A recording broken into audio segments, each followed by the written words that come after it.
भगवान श्री कृष्ण की कूटनीति।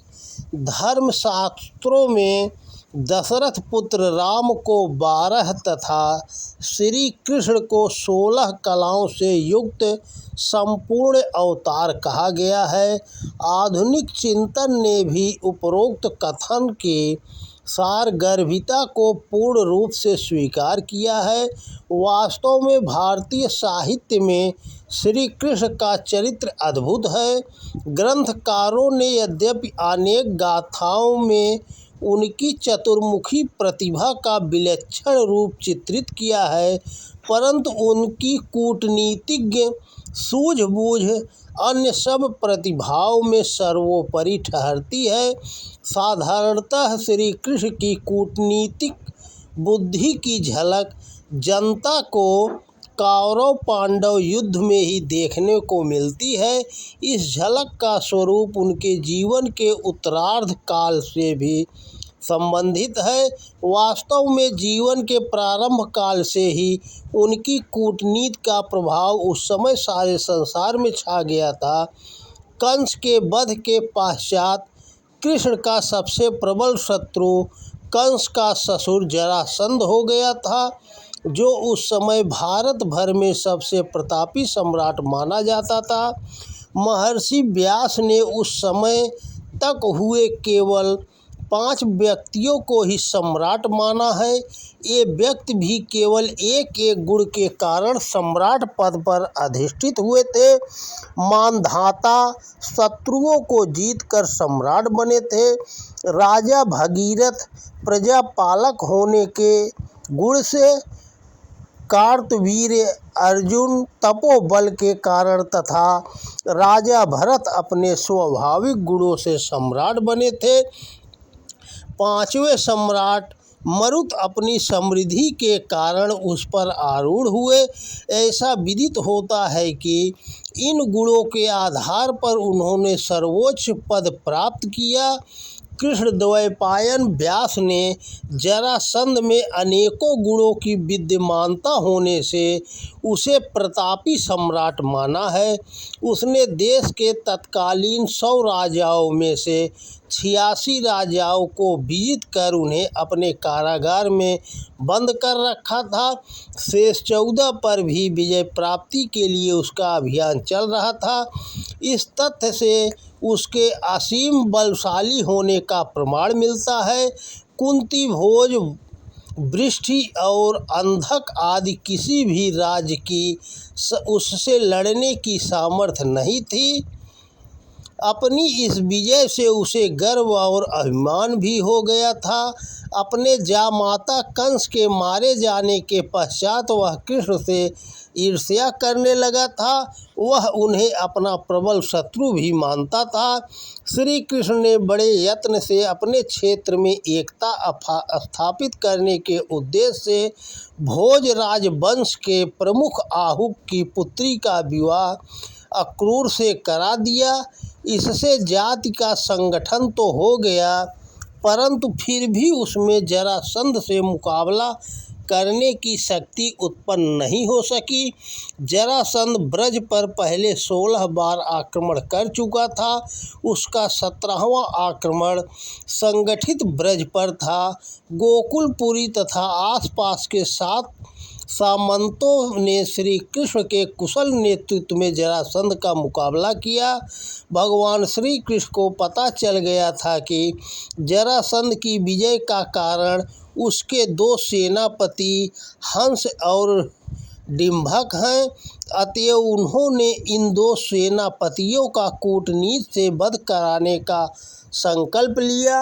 यद्यपि इस 17वीं बार के आक्रमण में भी जरासंध विजयी हुआ, परंतु श्री कृष्ण ने बलराम द्वारा एक राजा हंस को मरवा दिया तथा समस्त सैनिकों में यह समाचार फैला दिया कि हंस सेनापति मारा गया।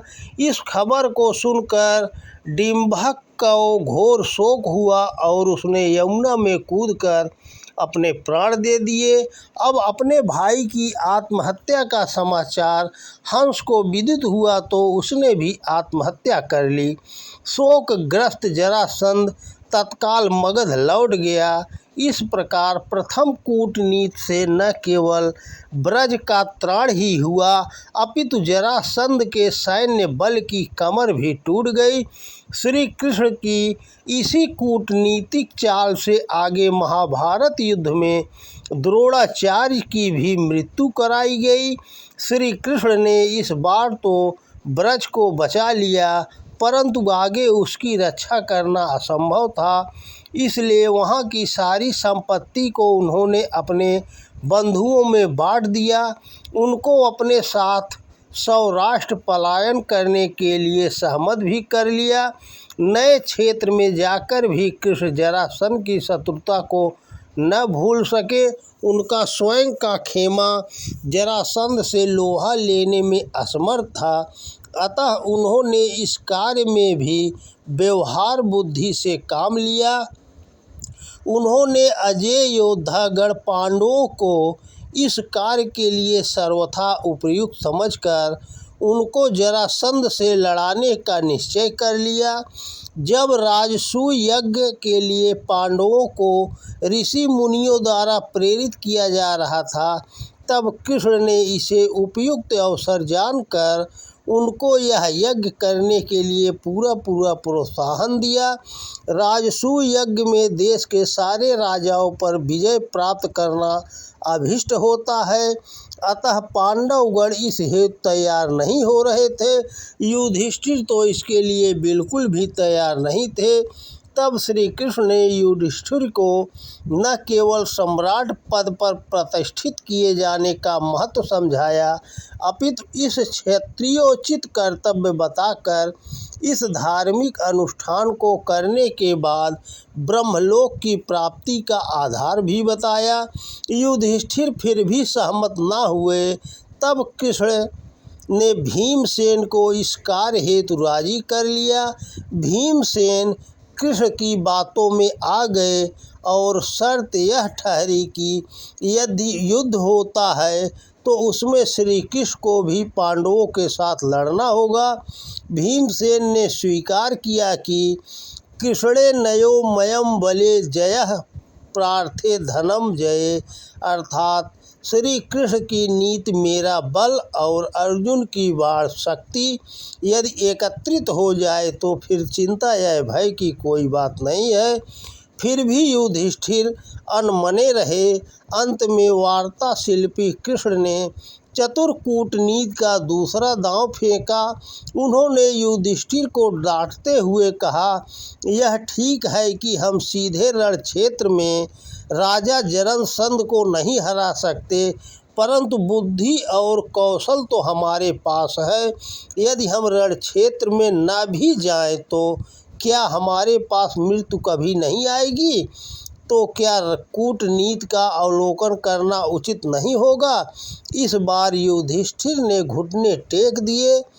राजसूय यज्ञ के प्रथम चरण में ही सबसे प्रबल राजा जरासंध को हराने के लिए कृष्ण अपने दो सखा अर्जुन और भीम को लेकर मगध को चल दिए। तीनों ने ब्राह्मण कुमारों का वेश धारण किया। कार्य सिद्धि के लिए लोक कल्याण भावना के साथ किए गए कार्यों को अनुचित नहीं ठहराया जा सकता। इस उदात्त भावना से उन्होंने अपने शरीर पर कुश और चीरों की लपेटा। इस छद्म वेश में वे मगध की राजधानी गिरिब्रिज के पास चैत्यक नामक पहाड़ी पर पहुंच गए। साधु समझकर उनका किसी ने भी प्रतिरोध नहीं किया। इस पहाड़ी पर सैन्य आक्रमण की सूचना देने के लिए जरासंध के 3 नगाड़े रखे थे। उन्होंने कुशलता से सबसे पहले उन नगाड़ों को फोड़ दिया। फिर कृष्ण नीति ने शत्रु विनाश के लिए दूसरी कूटनीति का सहारा लिया। उसी कूटनीति से उन्होंने जरासंध का वध करवाया।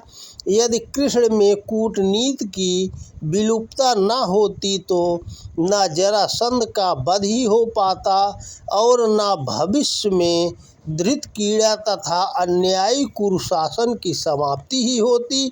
युगों युगों से लोक कल्याण की भावना से सत्य और धर्म के हितार्थ निंदित कूटनीति को भी शास्त्रों में धर्म का अंग मानकर लोक प्रतिष्ठित किया गया।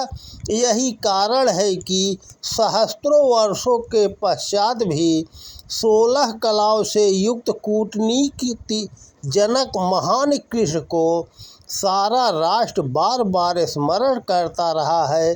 धर्म की रक्षा के लिए नीतिवान भगवान श्री कृष्ण की भूमिका अविस्मरणीय है। तो दोस्तों नमस्कार, वीडियो पसंद आए तो ज़्यादा से ज़्यादा शेयर करें। जय श्री कृष्णा, राधे राधे।